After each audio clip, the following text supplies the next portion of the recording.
Good morning, pre-gamers. What's up? Boy, it is. By the way, there's something else I don't like. What is that? It's freaking humid. Oh my God, this weather. I got back. I know people endured it yesterday. It was really hot. Man, we got back. It was freaking miserable.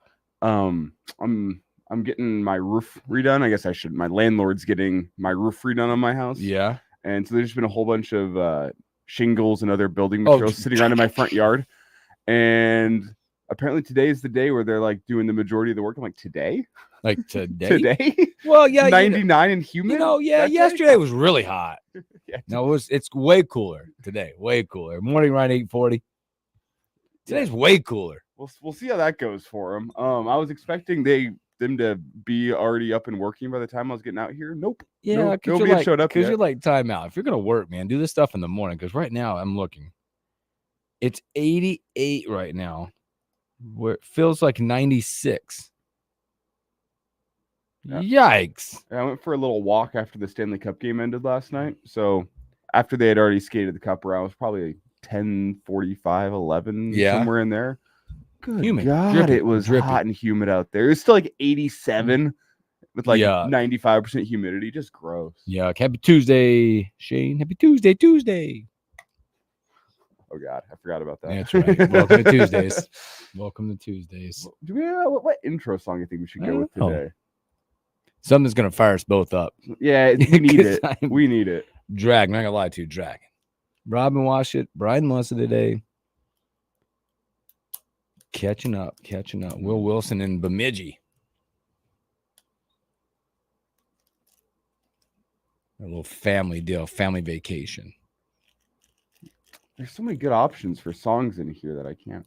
You get to surprise. You get to run it. I know. I'm gonna surprise you, but I'm looking through it. I'm like, something that's gonna fire us both up. That means it needs to be probably from the 90s for your sake. No, let's come back from vacation. I need a break from break, like eating and drinking. I need a hiatus. A little fast. Yeah. Cleanse. A cleanse.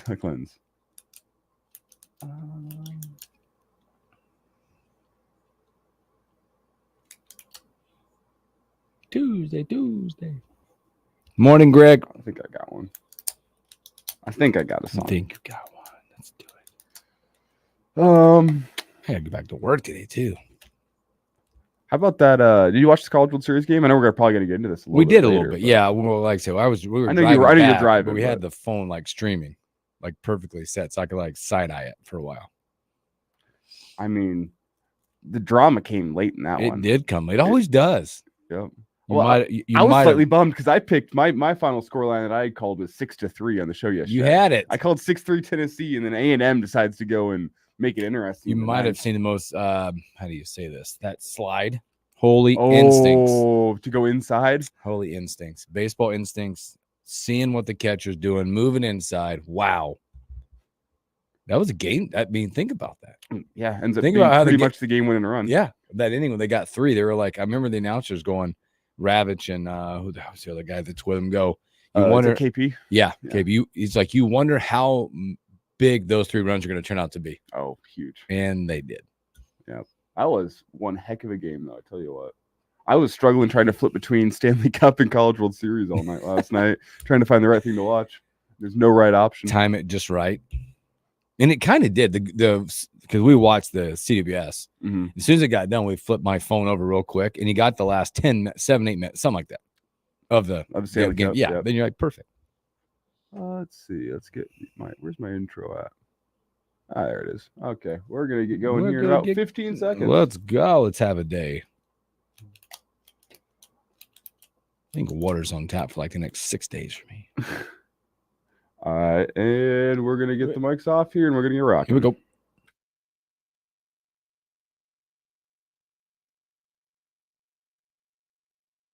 This is the Morning Hookup on KFOR. Stop, drop, shut them down, open up shop. Oh, no. Good morning, Lincoln, Nebraska. Happy Tuesday. Welcome in the Morning Hookup. Bill Hooks, Elijah Herbal. What's up, people? You said you need a song to get you fired up. This is it. Okay. This is all I needed. It's going to be a long day, but I love every bit of it. Welcome into the morning hookup. Like I said, Bill Hooks, Elijah Herbal. Will Wilson now on vacation up in Bemidji right now, hanging out with his family. Hope they're having a great time. Thanks for you guys for hanging out with us. I know I was gone. I want to thank you, Malone, for hanging out with Will for the few days I was gone up in Steamboat, Colorado. Vacation / baseball, which successful trip. Got to hang out with the fam for a long time, and my family, the baseball family. The boys played phenomenal baseball. Phenomenal baseball. If I told you, they won the championship. 14 teams, they won it. They got it done. 5-0. Outscored opponent. Here's the deal. They give up 2 runs in the entire 5 games. That's impressive at altitude. Dudes give up 2 runs in 5 games. At altitude? Yes. We give up 2 runs. Balls flying a little further? Give up 2 runs. That's all we gave up. Played great defense, timely hitting, 2 runs. I haven't seen your guys' team this year. Do you have that one ace arm that you can just ride and try to get to? We have one definitely here. Yeah. But then I'd say 2 through 7 or 8, 2 through 7 are really stinking good too. Mm-hmm. Well, that's really stinking good. That's what separates you in a tournament like that. Yes. Yeah. They were really successful this week. Now it came with like, oh crap, because we're like 3 games now left in regular season and we have state. I got to get some bullpens in this week because we couldn't throw everybody. Based on how good they were. We run ruled 4 of the 5 teams. Oh, that really helps. Yeah, that shortens the games. Maybe 5 out of 5. I have to go back and look. It might have been 5 out of 5. So it shortens games. It's kind of momentum you like to have going into state, though. Yeah. But it was good weekend, great weekend. Traveled back, got home 11 o'clock. I said, I am tired. I'm really tired. I'm like, it's like jet lag. And then also it really makes me mad when I left. My entire family is still like sleeping. They're hanging out, sleep. Almost giggling at me when I left. Summer vacation for you. Yeah. Do you have any coffee in there? I already drank it. Already drank it. Okay. I had one this morning because again, here I am. I got home 11, couldn't go to bed until like 1 a.m. Up at 5, 6. I had a cup of coffee there and a cup of coffee on the way. Long day ahead. See, I got the Celsius in front of me today. Those are good, by the way. I had a couple of those when I was on the trip. See, my roommate's really into them, and I wasn't into them. And then I found the fizz-free one that they have. Okay. It's just kind of like juice in the morning. I just need juice. I don't need the fizz. I got the fizz in the morning. Like those is bubblers. Right. It's not right to have fizz in the morning, in my opinion. But then they came out with the fizz-free one. Didn't really feel like making coffee this morning. Score. Not bad. Score. Well, welcome, man. We got here in a minute. We're gonna effort Robin Wash at huskerline.com coming on the show with us like it is every Tuesday. Talk a little hoops with Robin. See what's going on in his world. Also, and then after that, a big recruiting stuff going on still with football. Brian Munson will also join us around 10:20, 10:25, somewhere there. And then we're going to get through just a plethora of stories throughout the sports world. You've got CWS Game 3. We got a new champ there. We'll talk Game 7 hockey. I know, get a lot of people excited. We don't talk a lot of hockey on the show, but we will today. So it'll be a lot of fun. And if you're out and about today, man, stay hydrated, drink that water. Heck, if you don't have to go out, don't go out. Or go to the pool. If you can get away and go to a pool today, do that. Pool might be hot too, though. It's going to be so hot. Pool might be hot. What, Robin? He'll call us in a minute. If not, I'm going to text him. Okay, I was going to say. I just exchanged text with him yesterday. So I went to the voicemail, and I'm like, do I leave a voicemail? I'm not sure. I'm not sure how we operate around here. He saw it. Because what I'll do also is I'll text him. Send him some choice words. Robin. A few expletives. WTF. I am not on vacation anymore. You should be answering your phone.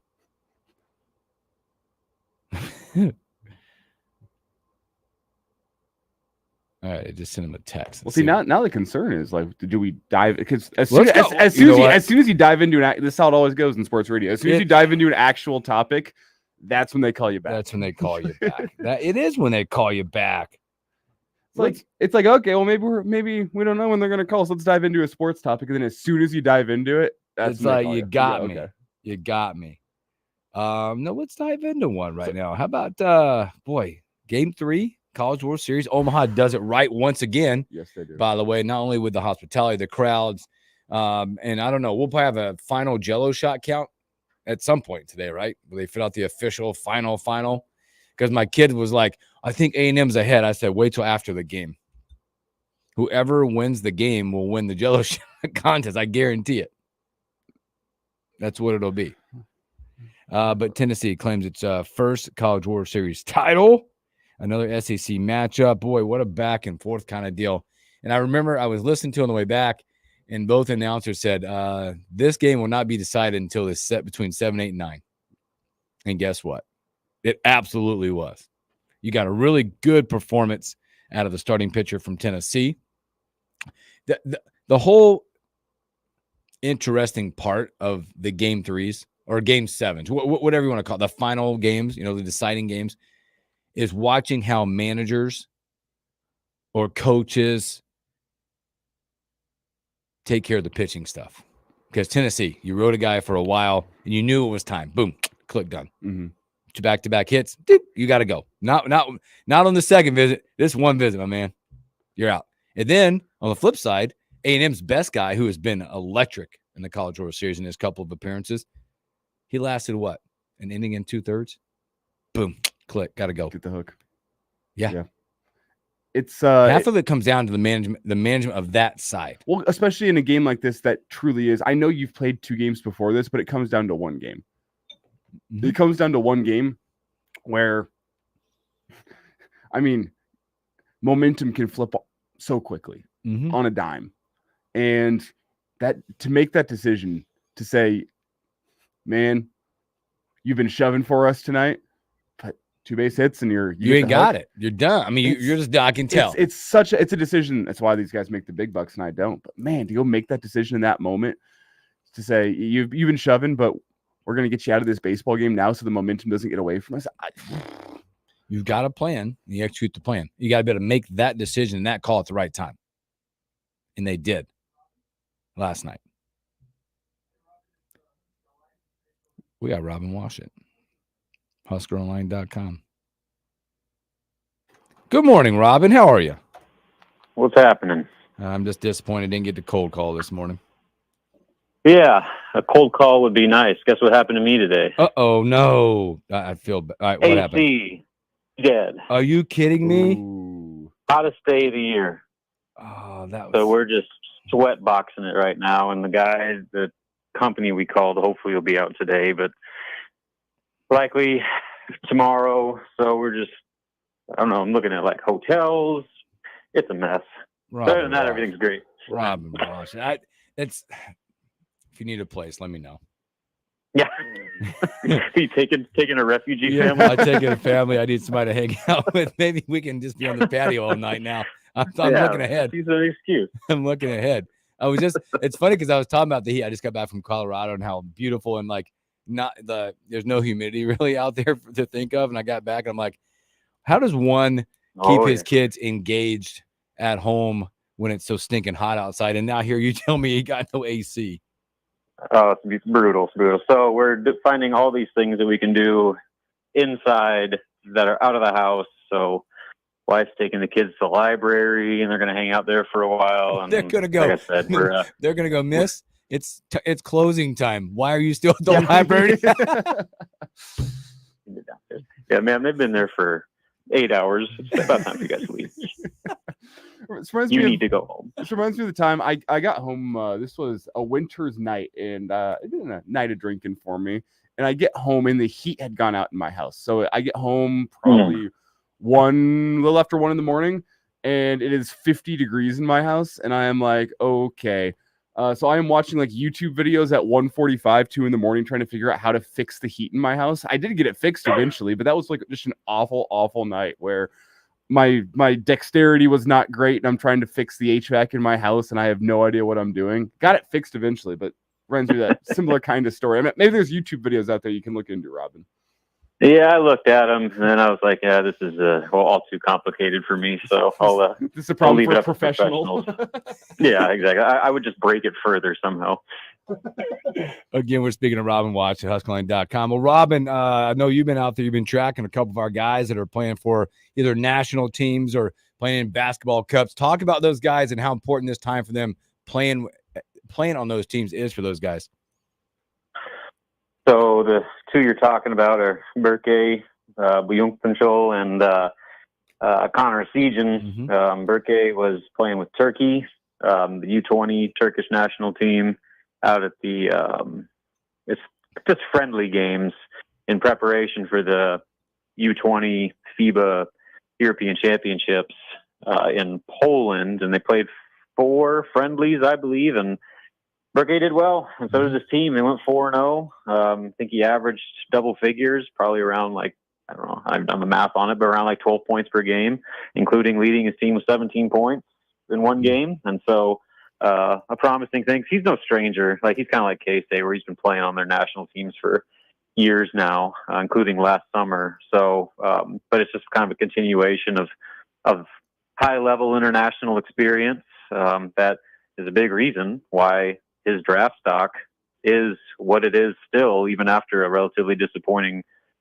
first season at UCLA last year. So I'm kind of keeping the ball rolling on that, and certainly some promising signs from his play. And then Connor, they played 2 games at the Los Angeles.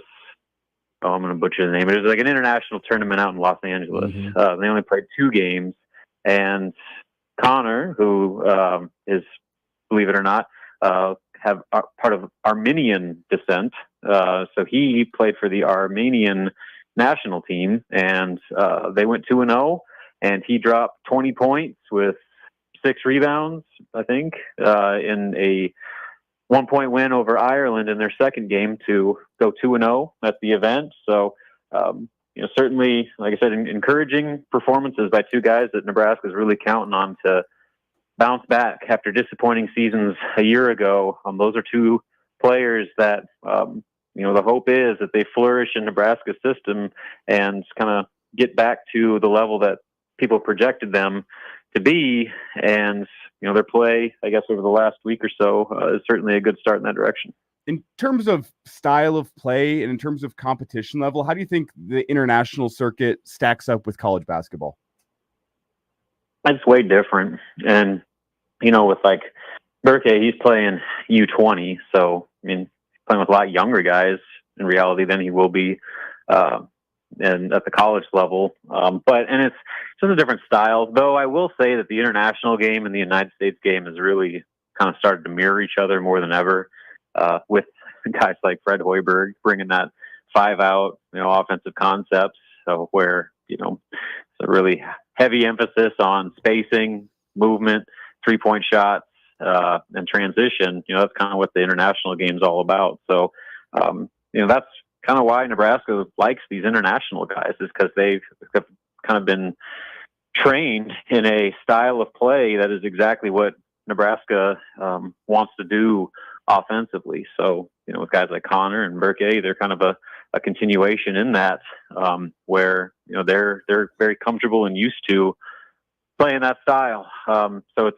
going to be a lot different in a lot of ways of what they face, especially in Big Ten play against the Rutgers and even Purdue's of the world. But, it's, I think from an offensive standpoint, a pretty good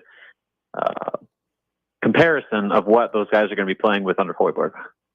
Again, we're speaking to Robin Watch at HuskerLine.com. Robin, obviously, so I don't want to skip this year, but looking ahead, 'cause I know there's a lot of recruiting going on and visitors that are continuing to maybe to happen. But what will the mantra be, and what will Fred be looking for after you look at going past this year and who's leaving, and what will he be looking for to replace? Well, it's really hard to say because you can never predict roster attrition. Guys leave like Eli Rice when you had no idea they were going to leave, and so that changes the conversation. But they are going to have to replace a lot, just given the nature of their roster. With as senior heavy as they are, they're going to have a lot of holes to fill in that 25 class. So you can see them. They're going after bigs. They always like those versatile bigs, the rink mass types, the guys that can spread the floor, shoot it well, and draw opposing defenders out of the post to open up everything else for the rest of the team. So that's kind of what they're looking for. Tommy Anneman, the really good 4-star from North Dakota, who just transferred to Durham Creighton in Minneapolis. He has been killing it on the AAU circuit. Nebraska offered him. He unofficially visited last week or the week before and has already locked in a return date for an official visit in September. So that's kind of the exact prototype of what they want.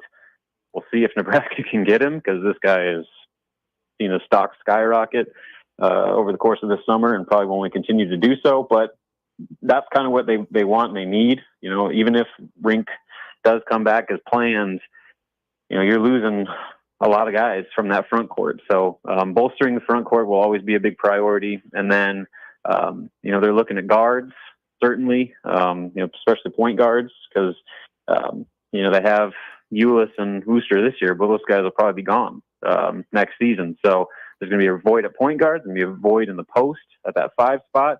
And then they're always looking for shooters. So, you know, that's probably kind of the formula you're looking for that 25 class. And then a lot of it too just depends on who stays, who goes, and kind of what the roster attrition looks like this time of year from now. Robin, another guy whose stock is seemingly pointed straight up right now, Amari Bynum. He's going to be coming to Lincoln later in September, former Omaha Bryan product. You have to remind me where he's playing now, but where does Nebraska stand with Amari Bynum, and what does that recruitment look like? Yeah, he's at Link Academy in Branson, Missouri, which is kind of one of the relatively new basketball factories, those prep power schools. And so he's playing with some of the best players in the country, and we'll be playing against some of the best players in the country there, which was a big part of that move, just to further his development and kind of take that next step as a player. But yeah, like you said, Nebraska, despite his rapid rise as a prospect, they stay very much in the thick of things. Got him locked in for an official visit for the Colorado game. And, you know, maybe part of that is just a Nebraska kid wanting a free trip to Lincoln to go to the Nebraska-Colorado game. But either way, they're getting him back on campus, and he's visited multiple times, and Nebraska stays in regular contact. And you talk about Tommy Yaneman fitting what they want to do. Amari Bynum is an exact prototype of what they want in that power forward spot. I think a lot of what you see Berke do this year, that's kind of what they're going to envision Amari having if he were to come to Nebraska. So, you know, he's a top priority in the 25 class. They were his first D1 offer, been on him ever since, and getting him back, even if it is just to come check out a football game, he's back on campus. He's using with his officials to come to Lincoln, even after leaving the state to go to a basketball factory school like Link Academy. Nebraska still has a seat at the table as of now. Robin, you talked about point guards there, or you mentioned point guards. I think these are a position to look at for sure this year, because with Mass being out, the passing ability that Mass had last year. Talk about Ulis and Raleigh a little bit and what each of them bring to the table, because I think you're going to need a ton of that vision and pace out of those guys this year.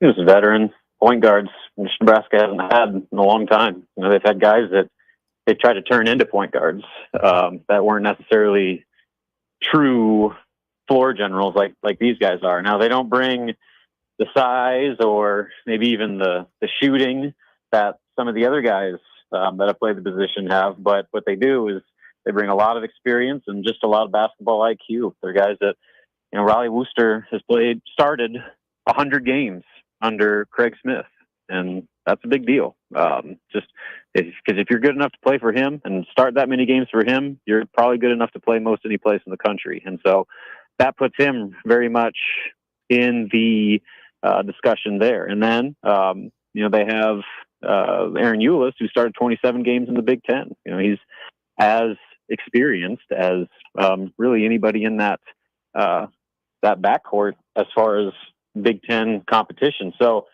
just having the option of not one but two of those types of players is a really big deal, and it's going to do a lot to change the way Nebraska plays this year compared to previous years, where, you know, the last two seasons they've had to rely so much on their 5-man to be a distributor and a facilitator with Derek Walker and then Rink Mass.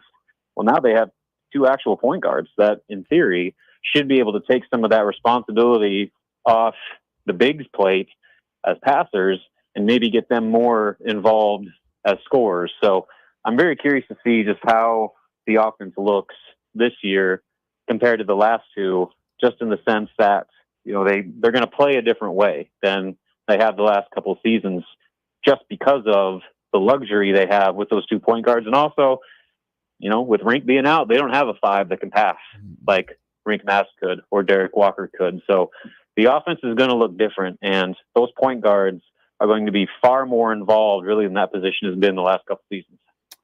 Robin, it seems like this team over the past 2 seasons has been built more on defense than most people would expect with the Fred Hoiberg team. Do you think that trend continues? Yeah, I mean, I think you have to. If you want to win in the Big Ten, you got to be good defensively. Like, there's very few teams, actually, I don't know if there is a team that has had success in this league without being a high-level defensive team. And so that has to continue. And I think that with the way that they recruit, they get guys that can not only score from multiple positions, but can defend multiple positions. Like, you know, Berke can defend 3 spots if he wants to. You know, Andrew Morgan can play 2 spots, you know, and defend 2 spots. And so, like, they've got guys that can do a lot of different things and have a lot of versatility, that are long, they're athletic, and they have good court awareness. And the way that they play defense with that kind of trapping style where they kind of force teams to the baseline and then jump passes on kickouts, you know, that's, I think, kind of how they've designed a lot of their rosters to have guys that can flourish in that style of defense. So, you know, again, with personnel, you adapt with what guys can and can't do. But I think that, you know, they've kind of built a model where, you know, obviously Fred Hoiberg's offense is what everybody talks about, but they've kind of established a pretty good identity of what they want to be defensively and the types of players they need to do it. Robin, you're the man. Always a pleasure, my friend. If you need to get out later and just get some AC, just text me. Maybe a popsicle? Or whatever you need from me, Yeah. my friend. We're ripping through popsicles right now. Don't worry about that. You let me know if you need to get out. All right. I'll, if we need refuge, I will contact you. All right, brother. Talk to you soon, man. Thanks for all your time. Okay. See you guys. Robin Watch, HuskerLine.com. Always good stuff from Robin. Let's take a break. When we come back, we'll have the Husker Line train. We'll keep rolling with Brian Munson. You're listening to the Morning Hookup with Bill Hooks and Will Wilson. More coming up.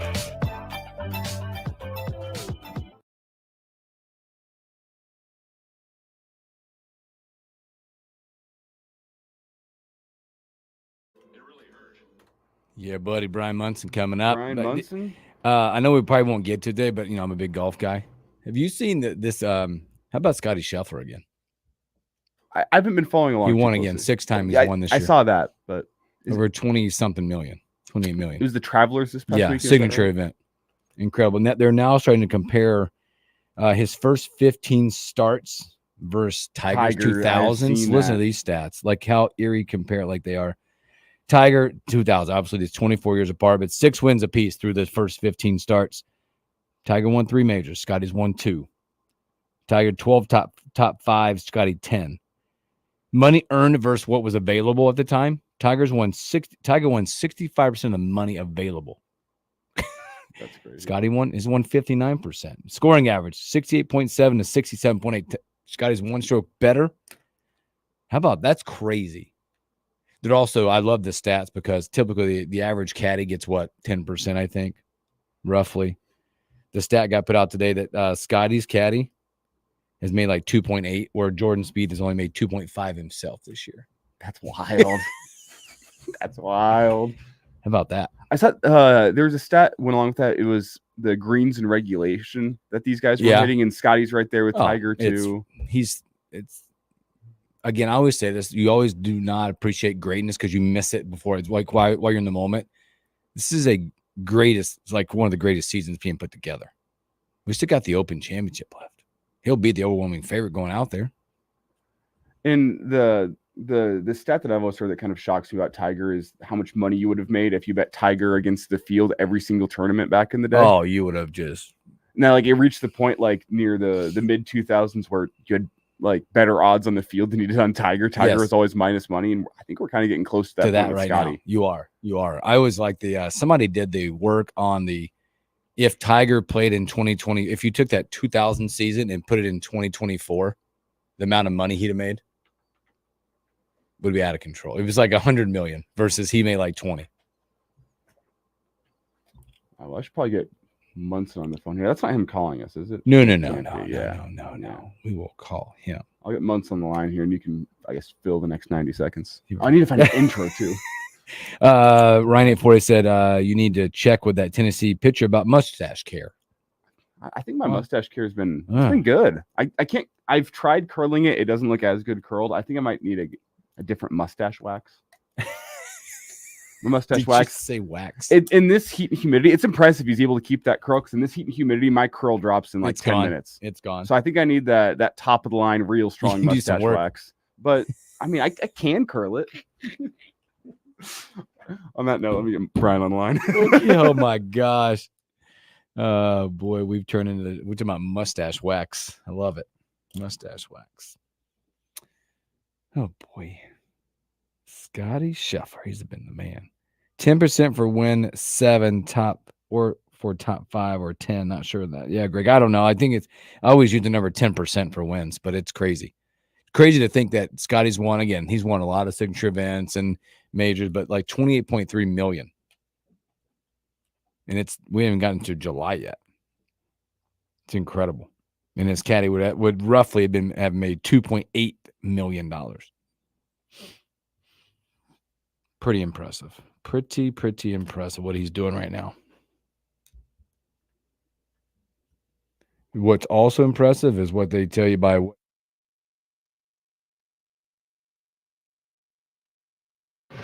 You're listening to the Morning Hookup with Bill Hooks and Will Wilson. More coming up. This is the Morning Hookup on KFOR.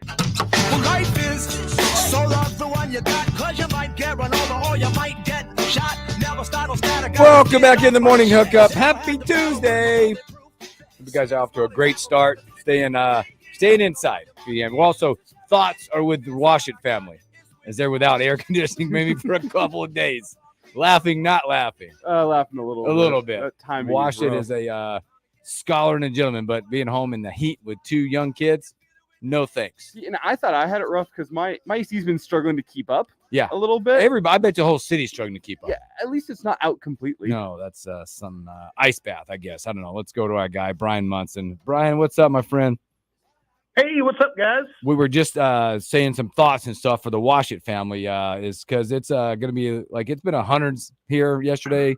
And he's just let us know that he's inside the house with 2 young kids and no air conditioning. Oh, boy. Tell them to go up to the HOL office, man, down there in the Haymarket, and let him hang out with Sean a little while. Yeah. And sip and Actually put him show on up the to work. podcast this afternoon. Elijah said, actually show up to work. Yeah, that's perfect. Yeah, go to the office. absolutely. Why not? Go to the. I invited him to our house. He's like, you get a couple refugees. I'm sure. What I was trying to do was invite him to the bar later for air conditioning if you want to get a drink. There you go. Well, Yeah. I heard it is actually they do have air conditioning in those places. I've heard. Yes, The problem is you'll wake up in even more of a puddle of sweat than you previously would have. The bed's just soaked. Oh my gosh, we got Brian Munson, HuskerLane.com. Brian, you mentioned this. I just got back from vacation / baseball trip, and I know you're heading on one. Have you ever been on a vacation, you left and came back more refreshed? I don't know what that exists. Yeah, well, I don't know where you're. Well, that's a good question. I think on my last trip, my last big one to Yellowstone and to Jackson Hole, Beautiful. I feel like I feel like I did there, but anything that is like athletic driven, like you're going out for baseball tournaments or football camps or what you're on somebody else's schedule, or, Nashville or Vegas, forget about it. Because either one of those 2 spots, you're burning the candle at both ends on that one. You're going to come back more worn out than you did going out. So I'm hoping to be a little refreshed. We're going to go to St. Pete down in Florida. Yes. And so we're going to do about a week there. It's a big year at the Munson household. We're talking about the Washits today. Yes. My wife turned 50 in November. She finished 25 years with her school district. I have 25 years with my company in July, and I turned 50 in September. Wow. So, and we celebrate our wedding anniversary tomorrow. 25 years. We just celebrated ours on that got a lot going on. That's an impressive year you got going, which is awesome. We just celebrated 24 yesterday. Well, congrats. Yeah, it's been congratulations on that.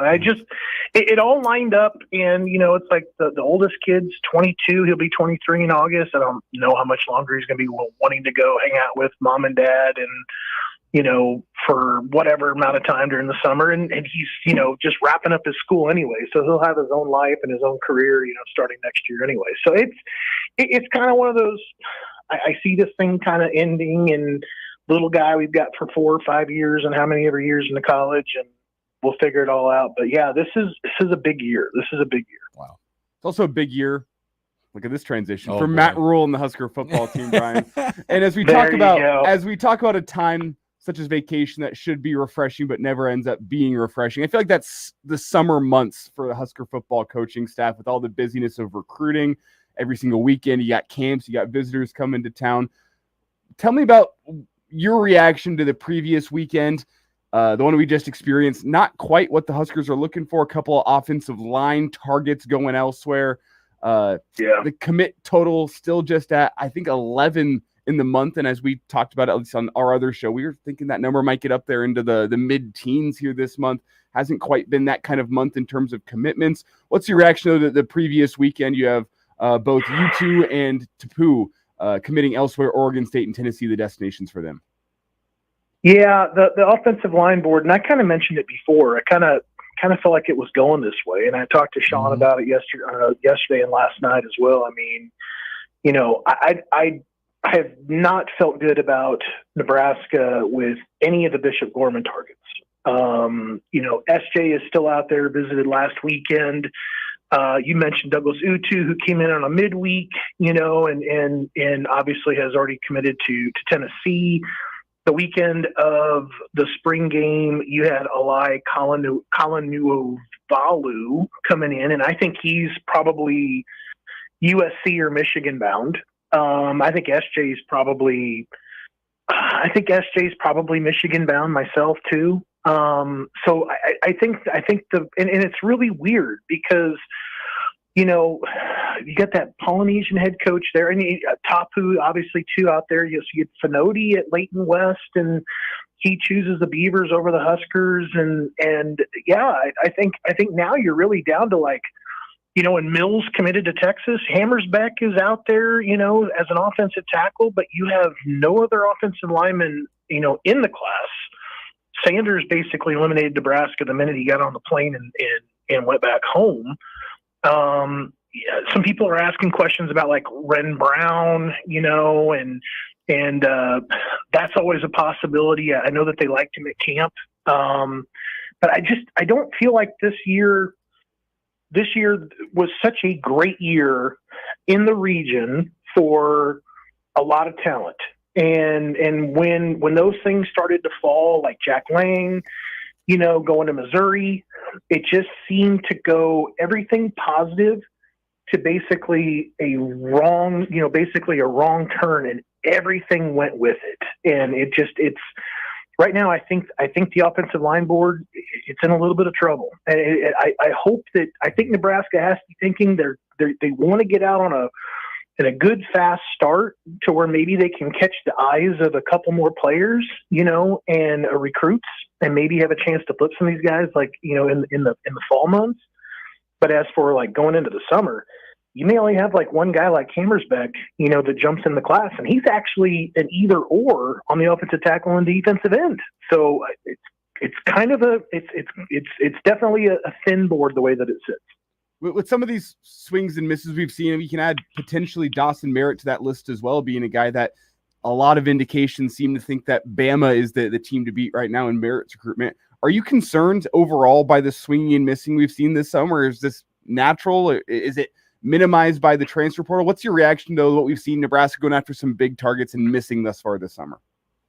Well, I think with, you know, in a lot of ways, Nebraska probably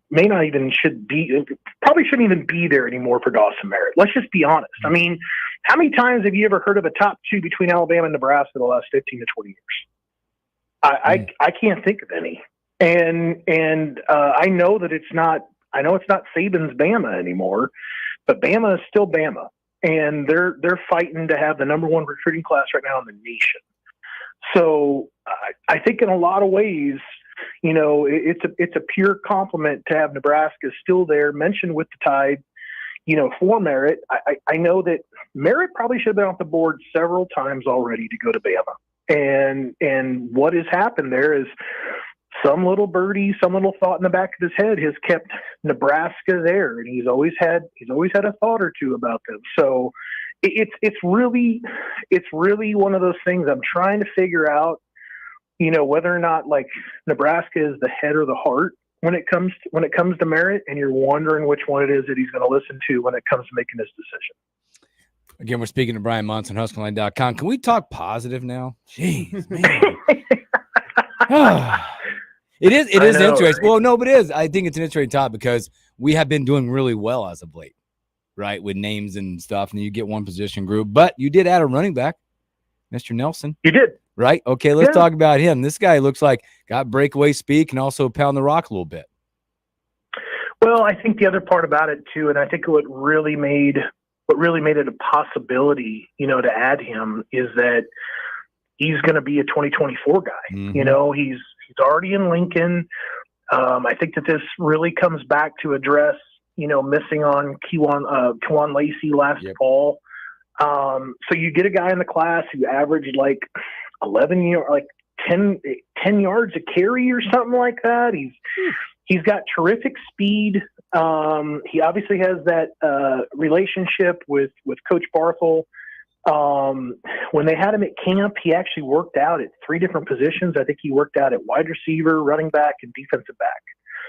So you know that he's a great athlete. And I think Nebraska was just wanting to make sure, obviously, if they take this chance on this guy, that there's a possibility that, the room is deep and maybe we need to kind of put him over here and kind of do some stuff with him. But in reality, I think that this is a very good get for Nebraska. I don't think it would have been a great fit in the 2025 group with Parker and Booth already in the class. I think you really start to ask yourself some questions about, how deep you want to take a room in a single class.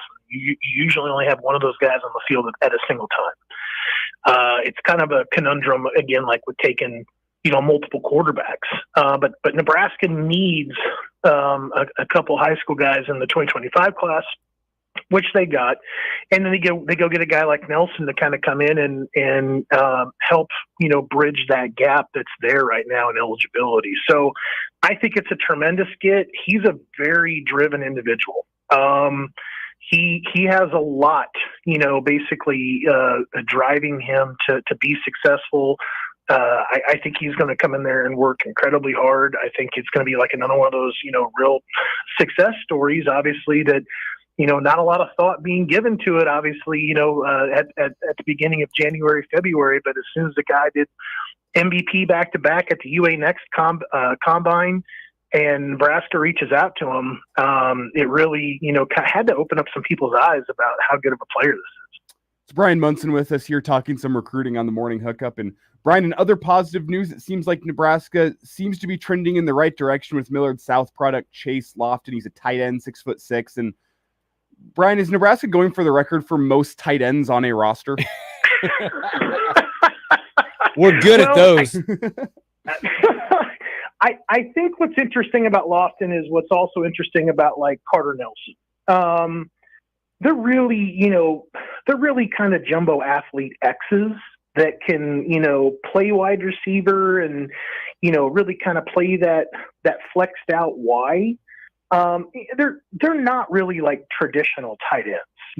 That's not a guy that like tomorrow you're going to want to have him hand in the dirt lined up next to an offensive tackle. He's not going to be able to go one-on-one, for too long against some of the premier pass rushers in the Big Ten. That's just a fact. And it's like, but you don't need all your tight ends to be able to do that in the first place. You need Carters and you need Chase Loftons and you need to have guys that can create big time matchup problems if they put a safety out there because of the size, they put a linebacker out there because of the athleticism. These guys are very unique, individuals. They're 6'5" they're 215 some odd pounds, and they're running 4.5, 4.6, and they're great route runners and they have really soft hands. And Carter's a guy that's really kind of stepped up that part of his game too, like being able to block out there on the edge and being able to kind of get a little bit more physical, which is, it takes some getting used to. He never played the tight end position before.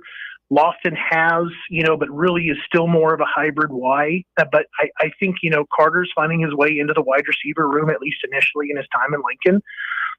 It wouldn't surprise me at all if something similar were to happen like with Chase Lofton.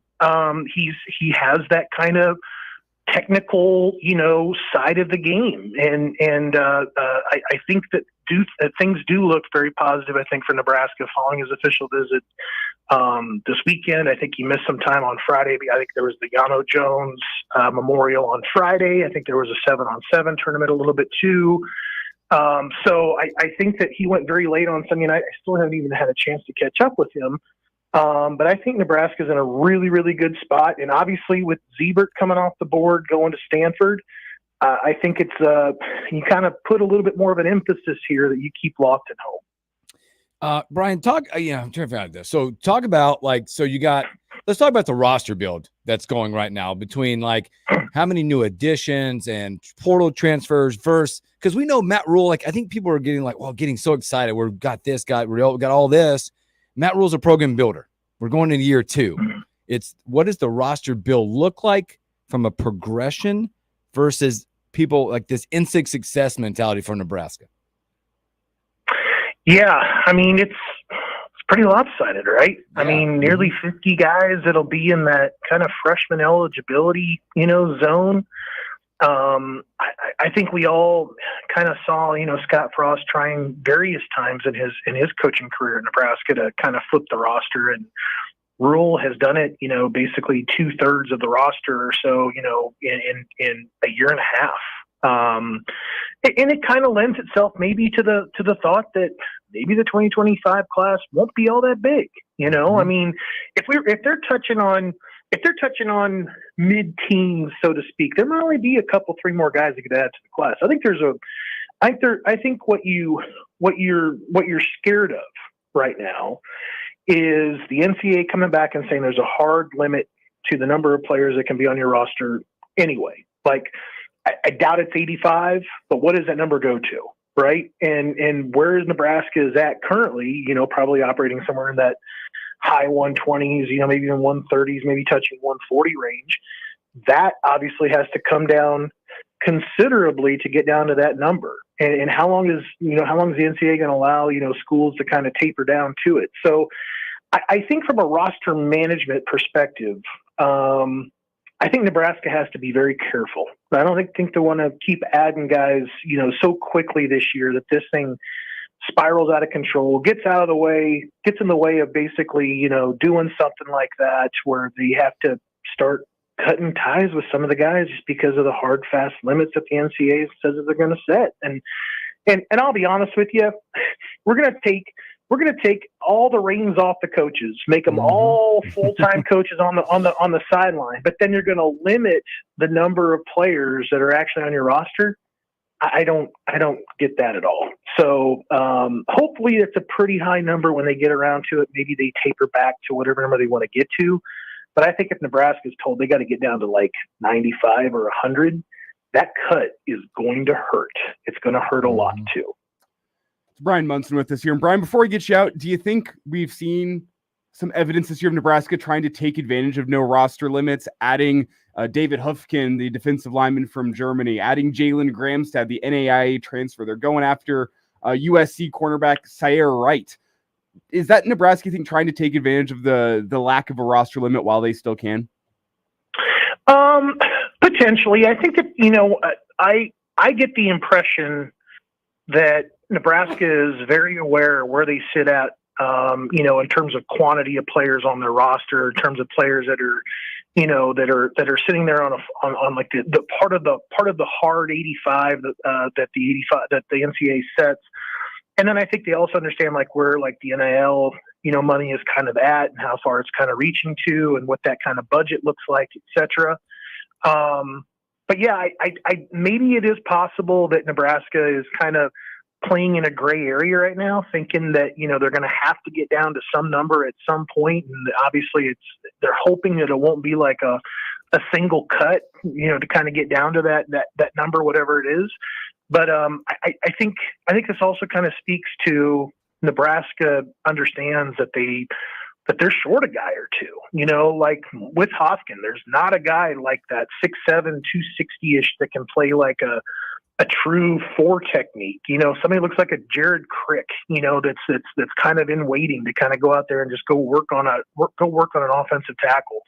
And obviously we talked about like Nelson and the hole in the room. And I, from what Rule has said publicly, it sounds like, you know, that they might even be interested in even taking on another cornerback if they had a chance to kind of go out there and grab somebody. So I feel personally very good about Wright jumping in the class. I think Nebraska has just a couple of things they felt like were soft spots going into the fall, and they are using this as a last-time tweak to kind of pull it all together. But if the NCAA comes back and says you got to make some cuts, I think it's really, really, really going to hurt Rule with where they're at with the evaluations on some guys and how young the roster is and how far deep that, you know, how far it's got to go into that kind of group of players that he's brought to Lincoln recently. Brian, always a pleasure, my friend. I know we won't have you next week, man. I hope you enjoy that vacation, get a little R&R, and we'll be following you because I'm sure when news breaks of some guys coming to Nebraska, you're going to be all on top of it. Well, happy anniversary to you guys. A little belated. Enjoy the 4th, guys. I'll catch you up on the other side of it. Enjoy it. Thanks, Brian. Take care. See ya. Brian Munson, HuskinLane.com. Always great stuff from him. So he has a great vacation, a great anniversary as well. Let's take a break. Come back with stories that we missed. You're listening to the Morning Hookup with Bill Hooks and Will Wilson. More coming up.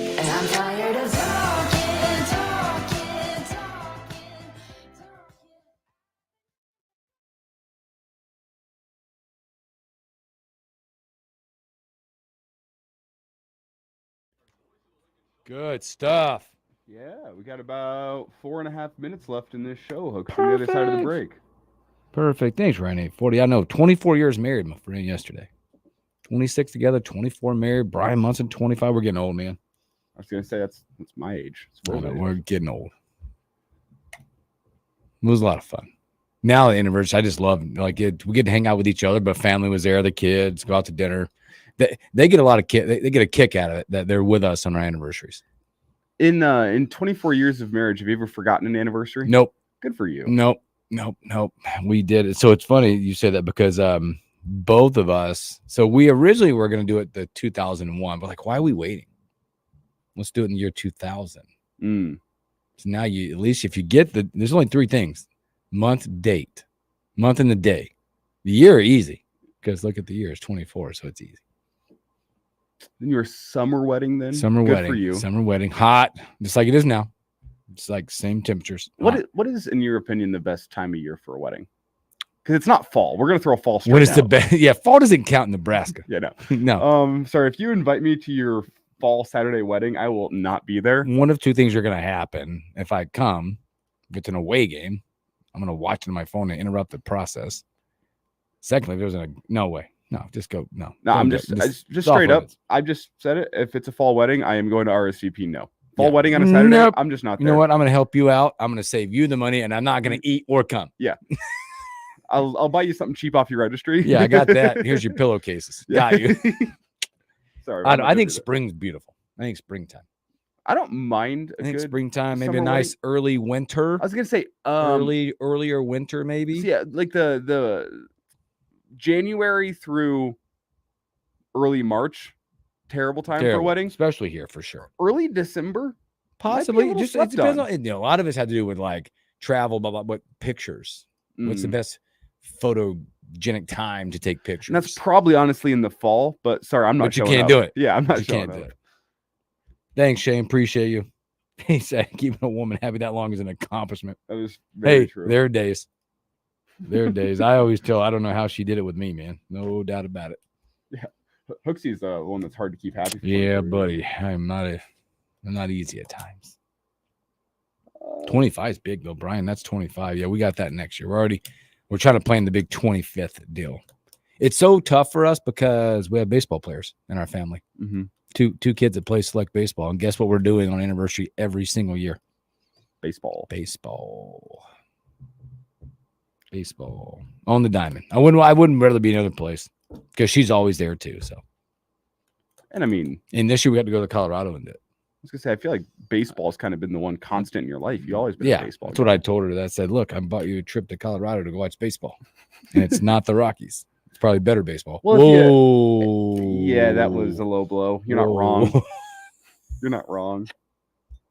So if you frame it differently, though, it's an anniversary trip to go watch our son do what he does best. Then you frame it. Yeah, Shane said, I got married in September 10th, 2016. We had the Wyoming games playing in the dressing rooms. Yeah, there you go. Was it playing at the ceremony? Oh, that was the Josh Allen game. Yeah. When Nate Gary picked him off. Yeah. Yeah. Multiple times. Right. If we all know Stacey's a special gal putting up with Hooksy for 24. Count it 26, because let's count the worst years. The college years together. Woo. We're coming back here, so I'm going to go mics off and we'll bring it back. Go.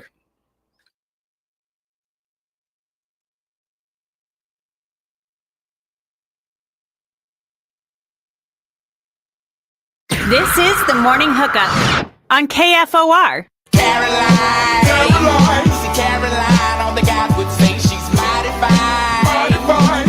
Welcome back in the Morning Hookup. Special thanks to Robin Washington and Brian Monson of HuskerLine.com for hanging out with us. Oh, boy. You've done well with the music to bring me back. Thank you. I told you, I texted you this morning. I said, ready to rock, but it's going to be a struggle. You made it through. You did it. We can do all things through caffeine. Yes, Tuesday. Love it. So earlier we were talking about it. College World Series, got it done. Over. Omaha doesn't. Shows out once again. 6-5 Tennessee. And I do think the team that has been best all year long and best in the postseason won the national championship this season, which is rare to say in college baseball. 60-win team. They get 60 wins. First #1 national seed since the time it was the first time when they first started doing the national seeds. Miami, 1999. Wow. Right? That's impressive. And to bounce back, losing game 1, 2 of the championship series. Yep. To bounce back, and then you have Saturday or Sunday where you got Cortez for A&M, who is just absolutely shoving on the mound. Absolutely. I mean, that dude's ridiculous. First off, let's take a second on him. 101 mile an hour four-seamer with tail. Ridiculous. Mix in the 92 mile an hour sinker and 89 mile an hour slider. Built differently. Holy cow. They're built differently. They really are. Shocking to see. Yeah. And then the fact that Tennessee has enough resilience to chase him from that game, I think after the 6th inning, and do your damage. 2-run shot in the 7th, 2-run shot in the 8th. You kept yourself in it, just keeping it a 1-run ball game. Momentum flipping game in that series. And yes. Last night to go in and do what you do, both defensively. Things got a little hairy late in that 9th inning to stay locked in through the course. Great performance from the Volunteers. And I don't think there was a more deserving team in college baseball through the entirety of the season. So you tip your cap to them. No doubt about it. I also shout out, I know I read some, remember when they first got the World Series was there when they opened up, was it TD Ameritrade? And it was the complaints about the ballpark and that, whether it be weather or whatever, or it's technology of bats or pitch it, whatever, home runs are starting to fly. I think 37 or 38 home runs this year. I think it's the players. It is. I But think you know what I'm it's saying? the Like, it way used to the be game one of is those changing. games where it's like even the home run, like they're just leaving the ballpark a little bit more, and it's exciting for fans. Yep. Because early in those years, it's like, this is kind of not many balls leaving the ballpark, pitcher's ballpark, right? And was it maybe constructed? And we'd have to dive into this. Could be a good article for someone to write. Was that ballpark constructed with the knowledge that home runs were going to start going up? Because we had seen the trend at the major league level by that point. Yes. And now you see college baseball following suit with more and more home runs being hit every single year. Yeah. And that ballpark. And I'm talking about balls leaving. We remember going into this season, we were talking about because Josh Caron hit two home runs of 430 plus. Yep. It was only the third or fourth one ever to do that. Now we're seeing some bombs. I was going to say, like, it was the thought whenever that ballpark first opened up was you get 2 or 3 home runs in a College World Series, and you're wondering, is this the most friendly ballpark for a College World Series for excitement? And everything's come back around. Yep. Also, real quick before we get out of here, boy, Game 7 last night, Stanley Cup Finals, Florida gets it done. They don't have to suffer the embarrassment of going up 3-0 and losing the cup. That whole game was a tension convention. Oh my gosh. Incredible. Incredible. Tense from start to finish. I thought it was gonna be a lot more scoring after it got going. So McDavid had about 3 in that third period he could have put home. Wasn't able now to. 3 of the last 5 Stanley Cups are in the state of Florida. 5 straight years a team from Florida has been in it. We'll talk more about that tomorrow. So you guys stay safe, stay hydrated, stay cool. if you can. Think about the Wash It family as you try to get that AC fix. So you guys have tomorrow, Henry T. Buchanan. It's about hot Arizona. So you guys have a great Tuesday. Elijah Nkeche on a hump day.